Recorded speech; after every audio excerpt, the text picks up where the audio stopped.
कर्नाटक में स्वतंत्रता दिवस पर 81 दोषियों को रिहा किया गया। 76वें स्वतंत्रता दिवस समारोह के तहत राज्य भर की विभिन्न जेलों में बंद 81 पात्र दोषियों को सोमवार को रिहा कर दिया गया।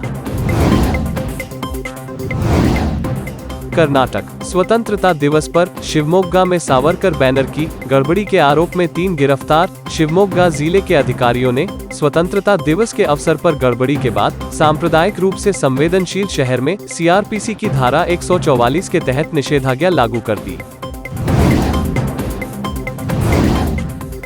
कर्नाटक सरकार का नया पारदर्शिता उपकरण इंफ्रा कार्यों में धोखाधड़ी को समाप्त करने के लिए अधिकारियों का कहना है कि नई प्रणाली गांधी साक्षी काया 2.0 विशेष रूप से नकली काम के बिल और परियोजनाओं के दोहराव की जांच कर सकती है। कर्नाटक के मुख्यमंत्री बसवराज बोम्मई ने रविवार को बेंगलुरु मेट्रोपॉलिटन ट्रांसपोर्ट कॉरपोरेशन की 75 इलेक्ट्रिक बसें लॉन्च की। सोमवार से बसों का संचालन शुरू हो गया है।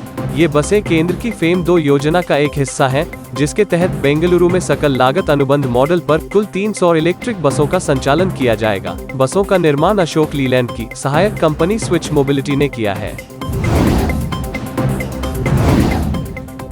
कर्नाटक के एक मंत्री की कथित टिप्पणी के साथ कि सरकार काम नहीं कर रही है, हम किसी तरह प्रबंधन कर रहे हैं, जिससे उनके प्रशासन को शर्मिंदगी उठानी पड़ी। कर्नाटक के मुख्यमंत्री बसवराज बोम्मई ने यह कहकर कुछ नुकसान नियंत्रण की कोशिश की कि टिप्पणियां अलग संदर्भ में की गई थी।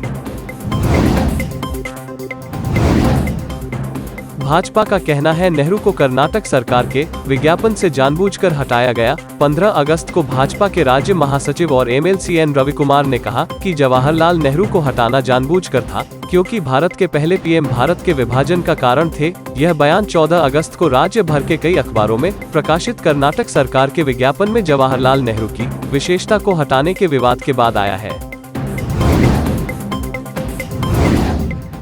शिमोगा में सांप्रदायिक तनाव के पीछे मुस्लिम गुंडे, भाजपा नेता ईश्वरप्पा, पूर्व मंत्री 2 समूहों के बीच एक पंक्ति के बाद अपने गृह जिले शिवमोग्गा में सांप्रदायिक तनाव का जवाब दे रहे थे। स्वतंत्रता मार्च, डीके शिवकुमार ने सुशासन का वादा किया। कांग्रेस ने सोमवार को भारत की आजादी के 75 साल पूरे होने के अवसर पर बेंगलुरु में एक विशाल फ्रीडम मार्च का आयोजन किया, जिससे यह 2023 के विधानसभा चुनावों से पहले पार्टी के लिए ताकत का एक और प्रदर्शन बन गया।